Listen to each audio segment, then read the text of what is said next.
सभी विद्यार्थियों को मेरा नमस्कार। और आज है दिनांक 25 जनवरी 2026 को मैं अपना एक वीडियो जारी कर रहा हूँ। इस वीडियो में मैं आपको ये इन्फॉर्मेशन देना चाहता हूँ कि सम्राट विक्रमादित्य विश्वविद्यालय उज्जैन के द्वारा एक नोटिफिकेशन जारी कर दिया गया है, जो दिनांक 23/1/2026 को अधिसूचना दे दी गई है। तो इसमें साफ दिया गया है कि BA, BCom, BSc और BBA और BCA जितने भी सब्जेक्ट हैं, BA, LLB जितने भी सब्जेक्ट हैं अपने विक्रम विश्वविद्यालय में, तो उन सभी की एग्ज़ाम फीस जो एग्ज़ाम फॉर्म भरने की डेट जारी कर दी गई है। तो ये डेट और सूचना जारी कर दी गई है, और इस सूचना से मैं आपको ये जानकारी देना चाहता हूँ कि जो सूचना उन्होंने जारी करी है, उस सूचना में अभी किस दिनांक को कितनी फीस विलंब शुल्क लगेगा, तो ये सारा डिसाइड तब होगा जब कॉलेज के अपने अलग अलग विभागों के आपके विभाग अध्यक्ष और जो हमारे प्रिंसिपल सर हैं, तो उनके द्वारा अप्रूव किया जाएगा कि या कौन से सब्जेक्ट की कितनी एग्ज़ाम फीस लगेगी। उसके बाद ही आप ये फीस जमा कर सकते हैं। जैसे मान लीजिए 26 या 27 या 28 तारीख तक ये अप्रूवल हो जाएगा। तो सबसे पहले आपको दिनांक 24 जनवरी से लगाकर अगर 9 फरवरी 2026 से लगाकर 9 फरवरी 2026 तक अगर आप अपनी फीस जमा करते हैं, सपोज दिन में जैसे पॉलिटिकल साइंस मेरा मेजर है और मेरे मेजर वाले विभाग अध्यक्ष हमारे ग्रुप में ये इंफॉर्मेशन डालेंगे कि किस विद्यार्थी की एग्ज़ाम फीस कितनी लगेगी। इसी तरीके से आपका जो भी सब्जेक्ट है, आपके सब्जेक्ट के विभाग अध्यक्ष या आपके टीचर आपके ग्रुप में ये जानकारी प्रोवाइड करेंगे कि आपकी एग्ज़ाम फॉर्म की फीस जो है वो कितनी लगने वाली है।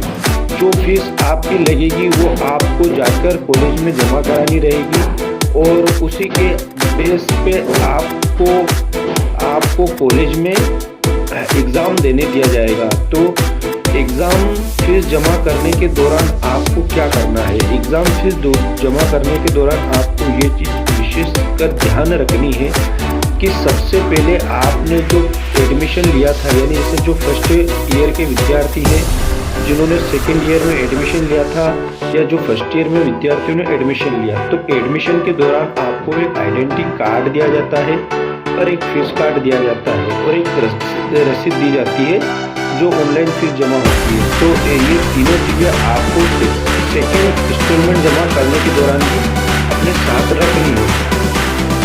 जैसे ही आप अपनी फीस जमा करेंगे तो आपको वहाँ से एक स्लिप मिलेगी, और जो आपकी फीस कार्ड है उस फीस कार्ड में आपको वहाँ पर एंट्री करवानी है।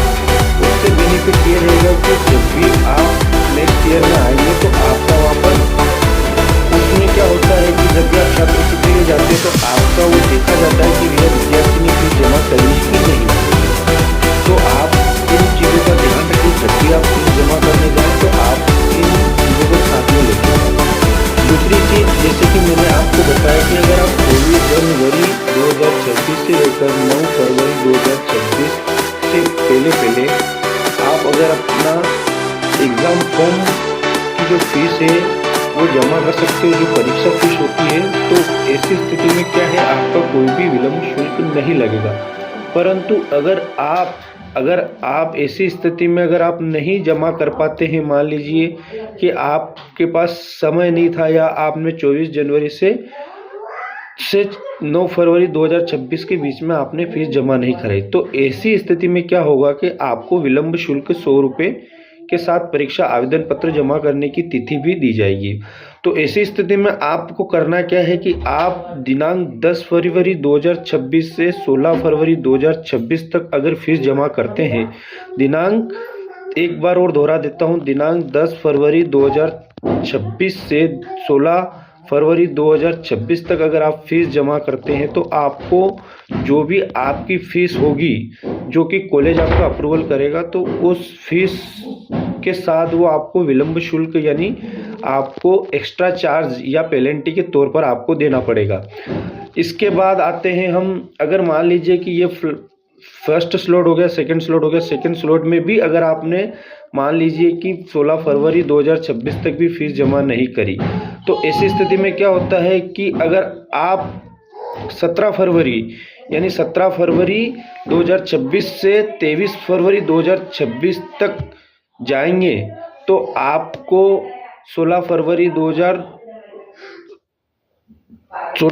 2026 के बाद अगर यानी 17 फरवरी के बाद 17 फरवरी के बाद अगर आप फीस जमा करने जाएंगे तो आपकी 750 के साथ आपको फीस जमा करनी पड़ेगी। यानी जो फीस तो आपको देनी ही पड़ेगी, फीस देने के साथ साथ आपको 750 रुपये और एक्स्ट्रा देने पड़ेंगे। तो ऐसी स्थिति में क्या है कि आपकी फीस आवेदन पत्र तो जमा हो जाएगा, लेकिन आपका कहीं ना कहीं आर्थिक नुकसान होगा। तो इस आर्थिक नुकसान से बचने के लिए आपको करना कुछ नहीं है, आपको समय से अपनी एग्ज़ाम फॉर्म भरनी है। अभी 3 से 4 दिन के अंदर कॉलेज वाले अप्रूवल दे देंगे और कॉलेज वाले अप्रूवल देने के बाद आपकी एग्ज़ाम की जो फीस है वो आपके ग्रुप में सबमिट कर देंगे। और उसके बाद वो सबमिट करने के बाद आपको पता चल जाएगा कि हाँ हमारी जो एग्ज़ाम फ़ीस है वो कितनी ली जा रही है। और एग्ज़ाम फ़ीस जितनी जल्दी अगर आपके पास आ जाए तो आप जितनी जल्दी जमा करेंगे तो उससे आपका बेनिफिट ये रहेगा कि आपको कोई विलंब शुल्क नहीं देना पड़ेगा। तो सभी से निवेदन है कि ये जो अधिसूचना आई है इसके ऊपर विशेष ध्यान दें। और इस अधिसूचना से आपको विक्रम विश्वविद्यालय का जल्दी देने का तात्पर्य यही है कि कहीं ना कहीं विद्यार्थियों का नुकसान ना हो और उनका जो है समय रहते ही वो अपनी फीस भी जमा कर दें और उनकी तैयारी जो है बेहतर हो सके। तो इस वीडियो को बनाने का मेरा यही उद्देश्य था कि जितने भी विद्यार्थी हैं जो ध्यान नहीं देते हैं, चाहे वो प्रथम वर्ष के विद्यार्थी हो, द्वितीय वर्ष के हो, तृतीय वर्ष के हो, सभी विद्यार्थियों को विशेष ध्यान देना है। और इस चीज़ को आपको कॉलेज अगर जाते हैं आप तो कॉलेज जाने के जो फीस जमा करने का काउंटर रहता है वहीं पर ये सूचना दी जाती है। प्रिंसिपल के ऑफिस के आसपास ही लेफ्ट साइड और राइट साइड में सूचना पटल पर ये सूचना चिपका दी जाती है, जिसे आप वहाँ पर कॉलेज में जाकर भी आप पढ़ सकते हैं। तो ग्रुप में भी ये शेयर कर दी जाती है। तो आपको इस चीज़ का विशेष ध्यान रखना है कि आपको अपनी फ़ीस किस तरीके से जमा करनी है और आपको फ़ीस जमा करने के दौरान क्या क्या ले जाना है। और ले जाने के दौरान आपको वो डॉक्यूमेंट भी साथ में रखने हैं ताकि आपको लाइन में धक्के ना खाने पड़े। जैसे ही आपका नंबर आया फटाफट आपकी एंट्री करा के उस लाइन से निकल जाओ। धन्यवाद। इसी इन्फॉर्मेशन के साथ मैं अपने यूट्यूब चैनल से ये आपको आग्रह करता हूँ कि आप मेरे चैनल को सब्सक्राइब ज़रूर करें ताकि और भी इम्पोर्टिव वीडियो के लिए महत्वपूर्ण सूचनाएं आपको मिलती रहे।